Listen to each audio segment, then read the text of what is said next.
Renowned ghost hunter Yvette Fielding and pop princesses Girls Aloud are having a truly terrifying night in a haunted Welsh mansion, Plas Teig. They've just braved the dark walking the corridors alone, but their bravery quickly vanished when this happened. Let's go into the bathroom. Come on, Brooke. Oh, come on! I'm not, I'm sorry. Come on! Cheryl, I'll go with that. You go! What's the matter? Take me on the hand. You're joking. You pissed him off, Cheryl. I told you. I'm going out of here. Well, no, come on. If you're here, just tap the fucking table. Stop it now. Cheryl! You fucker! Right, I'm out of here. What the fuck did you do that for?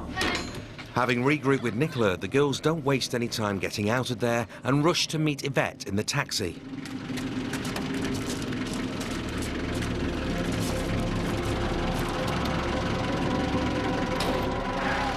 But there's plenty more in store for these ladies.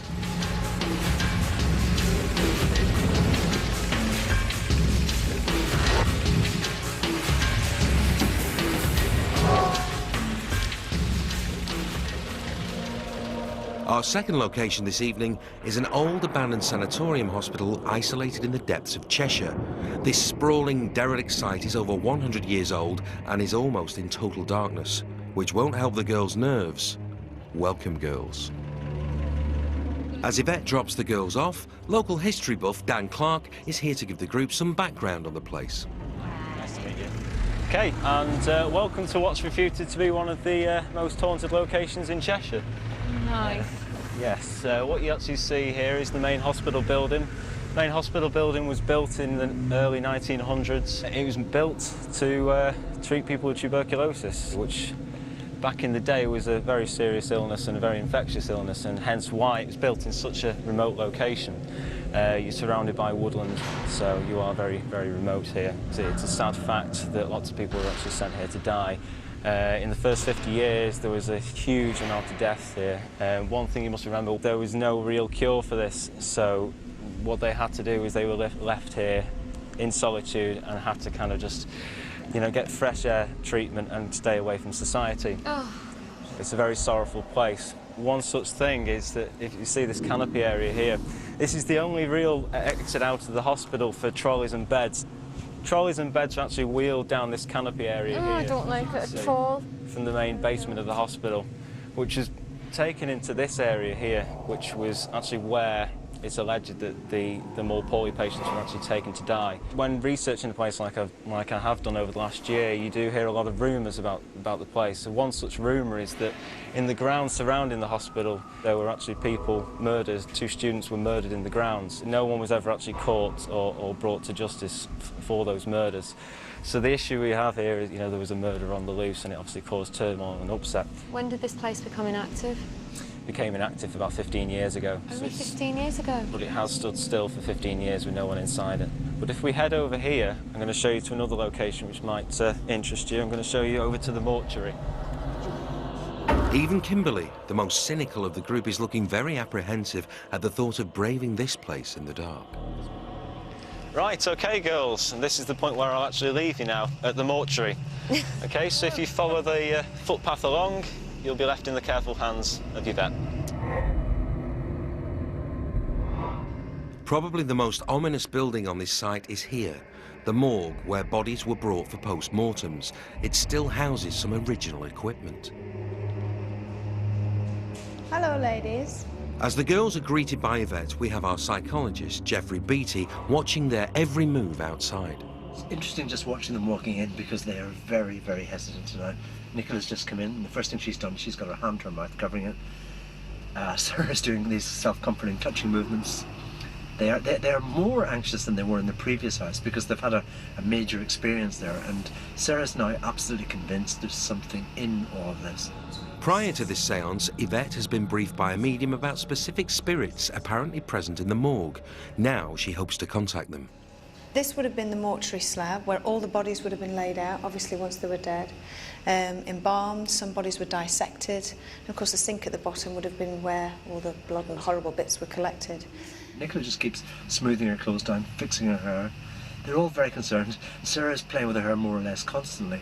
And I mean, at one level it looks as if it's about appearance, but it's not about that at all. These things are called adapters. Adapters means they're trying to do something about this conflict they've got, this kind of tension they've got inside. Now, this particular part of the building, it is said to be haunted by a lab assistant. A gentleman has been seen in here. Apparently he was, mediums have picked up on the fact that he was very obsessive about his work. So he's still here, he's present now. Kimberly's still the logical one. She kind of stresses that working in the business she works in, you have to be a bit cynical about people quite a lot of the time. And I think she's still got that cynicism about her. But the other three, I think, are kind of more convinced that there's something in all of this. Not comfortable, not happy. I'm told that the spirit of a woman is present here. She dates back to the 1940s and she's a matron of a hospital. Are any of you happy to do a Ouija board? Well, I'm not over the moon, but I don't know if I do. I think I'm just asking for it. Basically, we'll just start off with, if you want to just put your hands on the table. I'll just watch. You can just put your hands there. Are you sure? Yeah, I'm sure.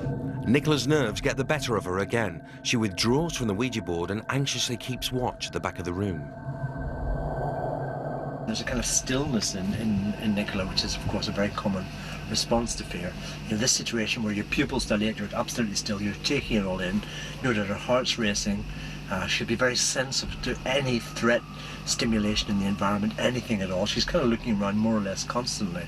You know, if anything happens in there, she's going to be out of there immediately. If you want to put your fingers on the glass, the tip of your fingers on there, the best thing to do is just really concentrate on the glass. If there is anybody here, please come and talk to us. Use this glass as a way of communication. Please push the glass to let us know that you're here in any direction. If there is a gentleman here who used to work here, who loved working here, please move the glass to let us know that you're around. Sarah, of course, went into the first house with this great mask on, saying she was up for anything. And she's just confessed to me before she went into the mortuary that, of course, the mask has started to slip. Something's playing with my coat. Please, sir, if you are here, I know you're here, please come and talk to us now. Can you push the glass in any direction, let us know that you're here? Can I swap fingers? Of course you can. Your back's hanging off. Cheryl's interesting because she was the first one to have any kind of contact with any kind of spiritual being in there in the first house. But she seems to be taking the whole thing in a kind of good-tempered way, a kind of good-humoured way, because, you know, she's had a kind of paranormal experience before. She says she's kind of half a believer and she came here to have some confirmation or not. Wow. This is amazing.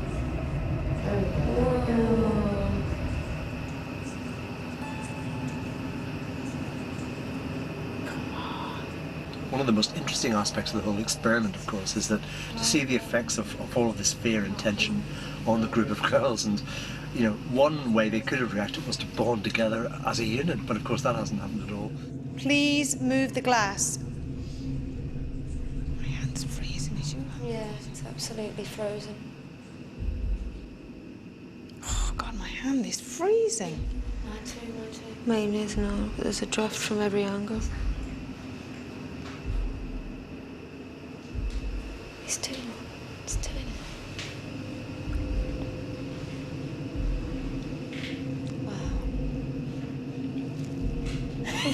I just can't get it. Sarah, you're driving me mad. Why? You're telling me to shush though. Because I'm trying to watch it move. I'm not. You just don't want to concentrate on anything other than this. Nicola's kind of taking herself out of the group, and I think both Kimberly and Cheryl are kind of worried about Sarah's possible reactions tonight. You're a lab assistant. If you're a lab assistant, please move the glass. Did you embalm bodies? Is this where you worked? Was this your space? Please move the glass violently. I know you can do it. Why are you using the word violently? I want it to go like that. That's what I want Well, it just to do. tell him you want it to go fast. What's it Don't say? say violent. What's wrong with violent? It's just a word. If anything starts going violent, I'm leaving. When I see things that aren't there, I just assume that my mind's playing tricks. When the girls see things that aren't there, they assume that the spirit world's now invaded their territory. So this makes for an interesting a possibly interesting experience for them. Although, absolutely bizarrely, they seem to be enjoying the experience. It's that very curious thing. Some people like the experience of fear, they like getting through it, and they like having something to talk about. Come on, come on. Yeah, well, he's not trying hard enough. You're really impatient with him, Yvette. No, you've got to be a little bit more forceful. No strength to do that. Come on. Please push the glass. Just push it towards the first letter of your name. Push it towards the first letter of your name. Go on, go on. Please, please use all your energy. Push it towards the first letter of your name. Yes, yes. Please, please, Thank please. you. Go, Go, go, go, go, go. Come on. I'm trying to get going. No, not you. My nails aren't the only thing on this Come on, glass. push the glass. The first letter of your name, please. Please, go. What's his I name? don't know his name. Please, sir. That's good. Please. Go on, keep going. Keep Please, talking. can you just move it to the first letter of your name? Their hands will be asked to spell out something, but as if it was a spirit spelling out some communication to them. But of course, the unconscious bits of the mind can direct movement around the board. So I think that what will happen if any kind of coherent message comes out, it will be just aspects of the girl's unconscious mind doing that moving. Please, you're trying. We can see that you're trying. Please just prove to us. Make sure you do have contact with the glass, right? Yeah, but I just don't want it for my own mind. There you are. Thank you. Go on, keep talking. Thank you. keep You're doing. talking. Go on, Please keep going. Please keep going. Go on, go on, go on, go on. Come on. Asking. Please, sir, can you just show us what's the first letter of your name? Go on, Can you spell us your name? Please use my energy. Take my energy. Push the glass towards a letter. Any letter at all, just to let us know who you are. Are you here all the time? That's better. That's better. That's better. There you go. Come on, come on. Push it. Come on. Push the glass towards the letter. Please, that's fantastic. Just work harder with us now. Come on. Please, sir. Just push the glass towards the letter. We just want to talk to you. Come on. As it has gone towards a no. If you're still with us, please can you move this glass? Okay. Okay. Leave it at that. Thank you. Thank you very much. So there's a little bit of movement there, but that sometimes you can stand like that for half an hour to an hour and absolutely nothing will happen. So now this is the first Ouija board that you've ever done. And now it's not, is it, as sort of scary or terrifying as it's perceived to be? Well, I don't want to speak too soon. Let's move now. Come on, girls, because I want to show you something else. They may have braved the Ouija board, but the morgue is also home to something even more sobering.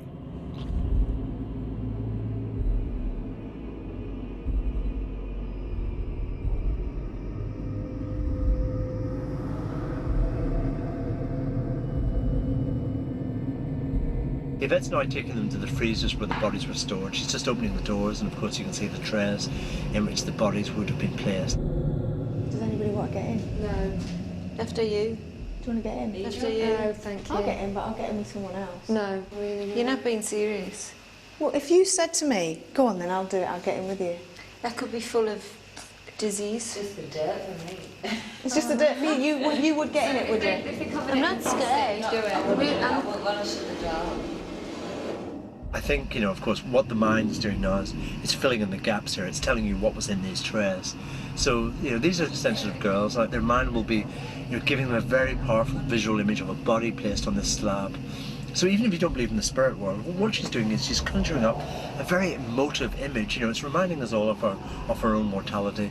And these are empathetic, sympathetic girls who are going to, respond to this appropriately. I mean, you don't have to believe in the spirit world to see what emotional effect this will be having on them. So is that the first time you've ever seen anything like that? Yeah, of course. I think that's what's... Apart from, I have quite a sick fascination with forensic detectives and stuff like that. So it's quite interesting to say, actually. Yeah. But you can't quite believe it was actually used for that purpose, and it's authentic, it's real. And what's fascinating for me is that we all end up in something like that at some point. Yeah. This is where you end up. That's the part I don't like. We're all going to be there. I'm not scared of death, though, so It doesn't, the thought doesn't scare us at all, just intrigues us more than anything. Great, well, you shouldn't be worried about where we're going next.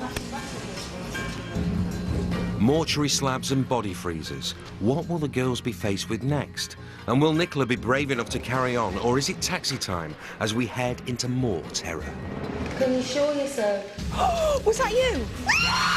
Oh my God! Get me